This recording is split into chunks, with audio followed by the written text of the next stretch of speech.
Narito na ang mga malalaking balitang Central Luzon ngayong araw. Magdamag na pag-ulan nagdulot ng mas mataas na baha sa Makabebe. Dalawang aita na sinampahan ng kauna-unahang kaso ng paglabag sa anti-terror law na absuelto. Nakabubuhay na sahod, trabaho, hiling ng mga manggagawa sa huling sona ni Pangulong Rodrigo Duterte. At standardization ng adobo at sisig, hindi napapanahon ayon sa Kapampangan historian. Maya Pabay, Pampanga, magandang gabi Central Luzon. Ako si Nicolette Henson Tizon. Narito na nga mga nauna at pintukang balita ng CLTV News. Tinaguriang Water World ang bayan ng Makabebe, Pampanga dahil malaking bahagi nito ang lubog sa tubig all year round. Ang dekadang problema sa baha ay bunsod ng high tide at naiimbak na tubig tuwing panahon ng tag-ulan. Ayon sa Municipal Disaster Risk Reduction and Management Office ng Makabebe, all set na ang kanilang evacuation center kung saan ipatutupad ang strict health and safety protocols dahil sa COVID-19 pandemic. Si Rainiel Pawid ang may ulat. Wala mang nakataas na tropical cyclone wind signal sa Pampanga, naging magdamag naman ang buhos ng ulan sa probinsya. Ito rin ang dahilan sa gabinting pagtaas ng baha sa ilang lugar sa bayan ng Makabebe. Sa videong ito ng concerned citizen na si Angelica, makikitang nadulas pa ang isang binatilyo habang lumalakad sa kalsada sa barangay Santa Rita. Ate Mena po! Kawawa! Dahil sa naghalong high tide at tubig ulan, hindi na raw humuhupa ang tubig sa lugar, bagay upang magkaroon ito ng makapal na lumot. Patuloy naman ang konstruksyon ng mga kanal at pagtataas ng kalsada sa ilang bahagi ng bayan upang maibsan ang dekada ng problema sa baha. Dahil sa COVID-19 pandemic, ginawang vaccination site ang Hidden Paradise Gym sa Barangay San Francisco. Ito ang pangunahing evacuation center ng bayan. Ayon kay Municipal Disaster Chief Jomel Cruz, hindi naman nila isinantabi ang peligrong hatid ng posibleng mga bagyong paparating. Alerto pa rin umano ang kanilang tanggapan at inihanda na ang isang bagong tayong paaralan bilang alternatibong evacuation center. Mayroon itong 10 silid na kayang i-accommodate ang 20 katao. Tiyak rin umano ang implementasyon ng safety protocol sa lugar dahil sa banta ng COVID-19 transmission o hawaan. We will be using the San Roque Elementary School building, which is new and hindi pa siya nagagamit as the new temporary evacuation center. So based po sa records natin for the past years, several years na yung number of nag-evacuate, kayang-kaya pong i-accommodate nung sa areang yon. Sa mga nagdaang taon, 35 pamilya ang maximum o pinakamaraming bilang ng lumikas ang naitala ng Disaster Office sa kanilang evacuation center. Ang naturang pasilidad ay may kakayanang i-accommodate ang 250 families tuwing may bagyo. Sanay man sa mataas na tubig ang mga residente ng Makabebe, hindi mo na ito rason para magpakakampante lalo na sa pabago-bagong lagay ng panahon. Samantala, base sa National Disaster Risk Reduction and Management Council notice nitong July 20, naka-orange rainfall warning na sa Bataan at Zambales. Binabantayan sa mga nasabing lugar ang posibilidad ng matinding pag-ulan, pagbaha at pagguho ng lupa. Rainiel Pawid, CLTV News. Naipamahagi na ang nasa 174 na ektarya ng lupain sa Pampanga Agricultural State University sa mga magsasaka na benepisyaryo ng Executive Order No. 75. Ito ang batas na nag-aatas sa Department of Agrarian Reform na ipamahagi ang agricultural idle land na pagmamay-ari ng gobyerno. Samantala, for verification pa raw ang apela ng PISAW na huwag nang sakupin ng EO 75 ang higit 300 ektaryang lupain na gagamitin naman daw for educational purposes. Narito ang report. Sa mahabang panahon na paghahangad na magkaroon ng sariling lupa, ang mga magsasaka dito sa magkaratig bayan ng Arayat at Barangay San Vicente, Magalang, Pampanga, ang petsang July 19, 2021 ay totoong makasaysayan. Mula sa mga mensahe ng tarpaulin na nakapaskil sa paligid ng Barangay Covered Court, nangungusap ang tuwa at pasasalamat ng mga magsasaka. Ang ilan, may baon pa ng mga kupas na larawan at ipinagmamalaki sa news team ang kanilang naging hakbang na ipaglaban ang karapatan ng mga magsasaka sa iba't ibang administrasyong dumaan. Nang tagumpay lang kami ng paglalaban namin noon. Oo. Ngayon, nagwagi ang mga Magsasaka. mga opisyal ngayon. Oo. Mga barangay captain. Kailan pa ho yan? 1999? May mga Oo. pagpupulong ho kayo. Yan ho sa mga ninyo, no? Panahon At na sa- kay Ramos. Ayon kay San Vicente Barangay Captain Luis Briones, tila panaginip na magkaroon ng sariling lupa ang kanyang mga kabaryo na ang mayorya ng kabuhayan ay nasa pagsasaka. Ang malaking teritoryo ng lupa ng Pampanga Agricultural State University o PSAU na napatituluhan ay totoong naging suntok sa buwan sa mga magsasaka na ilaban ito. Hanggang sa mapirmahan at maisilbi ang Executive Order Number 75 ni Pangulong Rodrigo Duterte noong February 15, 2019 na nag-aatas na ipamahagi ang mga idle land na pagmamay-ari ng gobyerno para sa mga benepisyaryong magsasaka. Napakasaya po namin. Matagal na po itong pinaglalaban. 1995 pa pinaglalaban na po to. Natituluhan po to noong 2015 at 2016 pa lang. Kaya kami po ay lubhang napakasaya sa nangyaring ito. Maraming salamat po.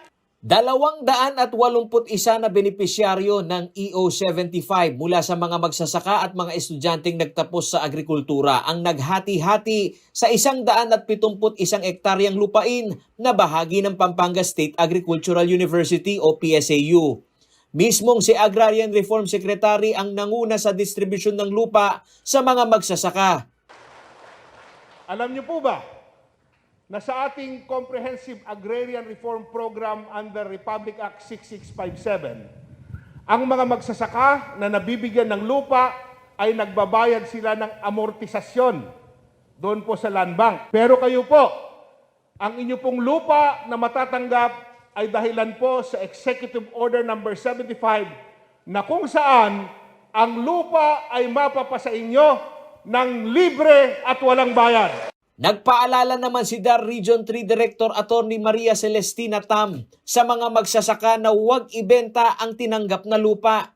Sana po ay hindi mabenta, hindi po mapunta sa iba. At sana po ay ito ang maging dahilan para po umunlad ang lahat po ng inyong pamilya. Samantala, under assessment pa ng DAR ang nasa 310 hectares sa higit 500 hektaryang lupain ng PSAU na ginagamit for educational purposes. Hindi tumutol ang pamunuan ng PSAU sa pamamahagi ng inisyal na 174 hectares sa lehitimong magsasaka ayon kay Castreciones. Pero sinabi ng kalihim na for verification pa ang apela ng PSAU na wag nang sakupin sa Executive Order Number 75 ang natitirang bahagi ng lupa dahil may nailatag na raw na programa o pasilidad ang universidad dito. Pero dahil may apela ang Pampanga State Agricultural University na kung saan ang ilang bahagi ay meron daw silang programang nakalaan, ay kami po ay nagsasagawa ngayon ng investigasyon at verification kung ito po ay may katotohanan. At kung ito po ay may katotohanan, siyempre hindi po natin basta pwedeng kunin. Maaari naman umanong ihain ng PSAU sa arbitration process ng Department of Justice o DOJ sakaling iapila na hindi ito masakop ng EO75. Sinabi ng kalihim na sa tinakbo ng pag-implementa ng nasabing batas, ang distribusyon ng lupa ng PSAU ay maituturing na isa sa pinakamakasaysayang pamamahagi ng lupa ng Department of Agrarian Reform sa mga magsasaka. So far, ito yung isa sa mga pinakamalaki. Pero meron pang darating na isa pang mas malaki. Ito naman yung sa... Hindi na ho dito sa Pampanga. Ito naman po ay sa Marawi. Meron po tayo ipapamigay ng 4,000 hektarya para po sa mga kapatid nating Muslim. Paolo G. Santos, CLTV News. Sa pagbabalik ng CLTV News na kabubuhay na sahod, trabaho, hiling ng mga manggagawa sa huling sona ni Pangulong Duterte. At human capital investment, susi umano sa muling pagbangon ng ekonomiya ng Mabalacat City. Magbabalik ang CLTV News.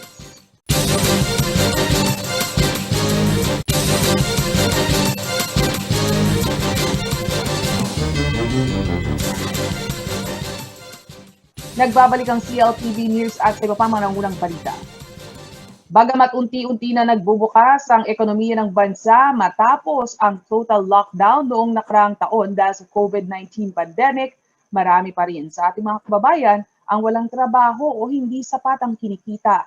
Kaya naman hiling ng mga manggagawa, makatotohanan ng programa para sa kanila ang sanay banggitin sa huling SONA ni Pangulong Rodrigo Duterte. Narito ang ulat.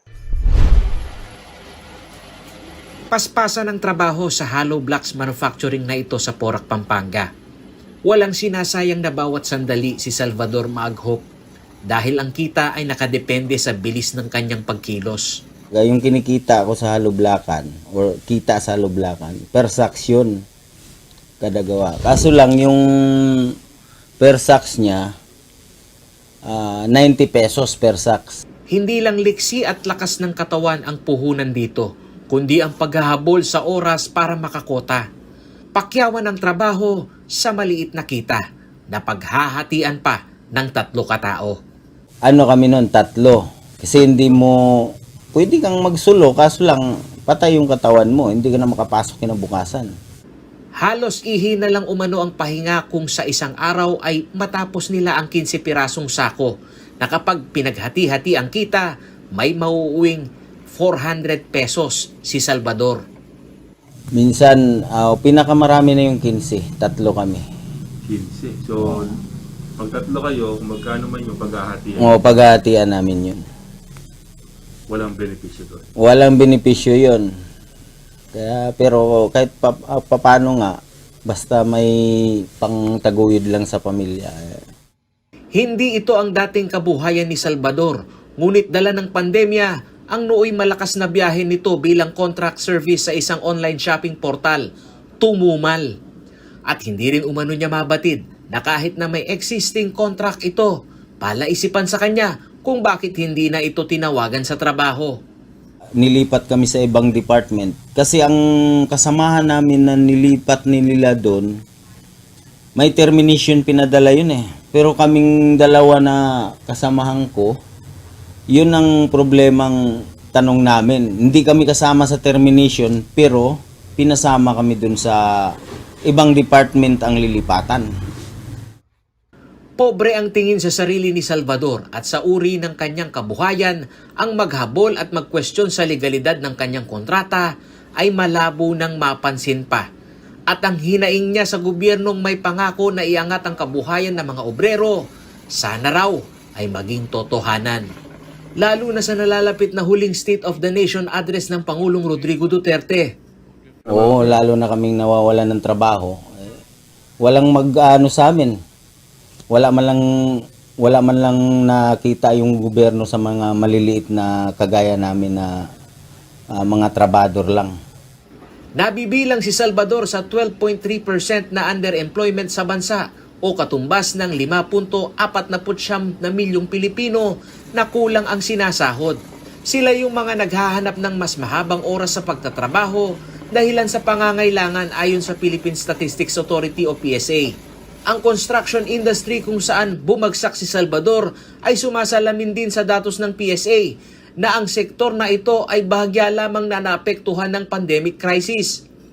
Sa datos ng PSA, sa paunti-unting pagbukas ng ekonomiya nitong buwan ng Mayo, bumaba sa 7.7% ang unemployment rate sa bansa kumpara noong Abril na nasa 8.7%. Ang 7.7% ay katumbas ng 3.73 milyong Pilipino na walang trabaho. Ang banta ng panibagong strain ng virus ng COVID-19 na posibleng maghigpit sa quarantine restrictions at maglimita muli sa pagbukas ng industriya ang pinangangambahan ng mga maliit na sektor ng paggawa na ang kabuhayan ay isang kahig isang tuka. Sa pagkuha ng pulso ng CLTV News sa mga kabalen sa inaasahang ibibida ng Pangulo sa kanyang huling SONA, iba't iba ang kanilang damdamin. May mga ayaw ng umasa. Ano pang gusto niyo natin marinig kayo at bilang tayong mahihirap? Wala po. Wala na. Wala na po. Marinig sa SONA ng Pangulo Duterte ngayon. No comment sir, no comment.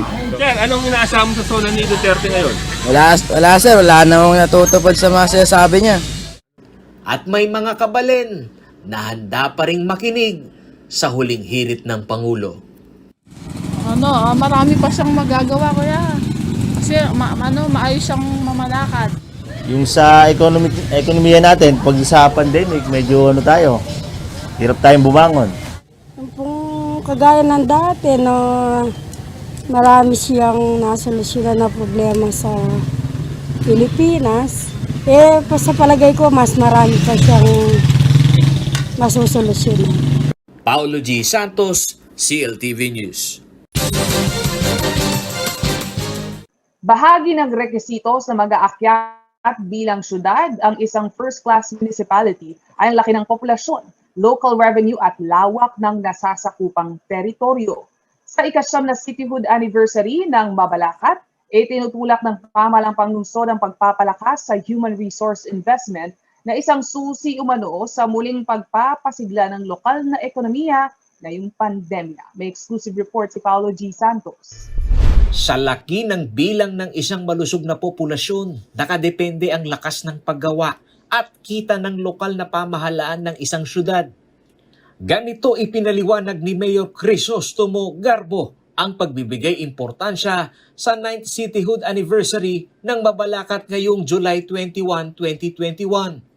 At sa malaking pondo na nakukuha ng syudad sa national government sa pamamagitan ng Internal Revenue Allotment o IRA, ang investment ng lokal na pamahalaan ay dapat umanong mas malaki sa tao.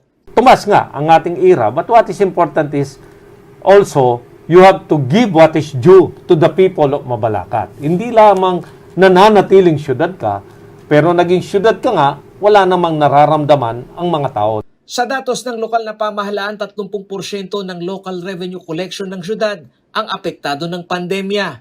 Ito yung mga negosyo sa loob at labas ng Clark sa Mabalacat. Bilang chairperson ng Metro Clark Advisory Council, ayon kay Garbo, ang mga bagay na may kaugnayan sa healthcare system na may direktang implikasyon sa lakas ng paggawa ay kailangang bigyan ng prioridad ng syudad. Lalo't sila ang nasa poder ng pag-akto dito. Itong taon na ito, no, bumaba ang ating koleksyon ng more than 30%, no? Hindi natin na-reach yung ating expected income dyan. Well, of course, ano po yun, talagang may explain natin dahil nga nagkaroon ng lockdown, maraming may percentage lang na pwedeng pumasok, ano? So marami po naapektuhan. Sa inaasahang implementasyon ng Mandanas ruling, higit sa nakukuhang IRA funds ng syudad ay magkakaroon ng shares ang LGU, hindi lamang sa National Internal Revenue Taxes, kundi pati na sa buwis na kinokolekta ng Bureau of Customs. Ang posisyon ng Mabalacat City na malapit sa economic zone ay magbibigay ng tsansa umanong magpapalaki sa perang gugulin ng LGU. Pagtataya ni Mayor Garbo, higit 300 milyong piso ang inaasahang madadagdag sa koleksyon ng syudad. Kuha tayo ng share dito ng more than 370 million, which could add sa ating mga serbisyo na ipagkakalob natin sa ating mga kababayan. Ang karagdagang pondo na makukuha ng city government ay tinitiyak umanong magkakaroon ng pulidong transition plans. Dito binabanggit ng alkalde na may pag-aaral na sila sa fiscal and technical capabilities ng lokal na pamahalaan sa pagdetermina ng mga prioridad ng paglalaanan ng pondo. Gaya umano ng malaking investment ng syudad sa tinaguriang Pampanga Technopark na magpapalakas sa industriya ng paggawa sa Mabalacat. Ito pong Pampanga Technopark, no? Ito po isang 210 hectares na development na which could generate 110,000 employees. Inaasahan ngayong darating na July 26, 2021 ang huling State of the City address ni Mayor Crisostomo Garbo. Sinabi ni Garbo sa news team na hindi niya ito iaakyat sa tila pangangampanya. Bagkus, ang magiging tampok ay ang plano at estado ng pandemic response ng lokal na pamahalaan. Paulo G. Santos, CLTV News. Pagbabalik ng CLTV News, 2 AITA na sinampahan ng kauna-unahang kaso ng paglabag sa anti-terror law na absuelto. At standardization ng adobo at sisig hindi napapanahon ayon sa Kapampangan historian. Magbabalik ang CLTV News.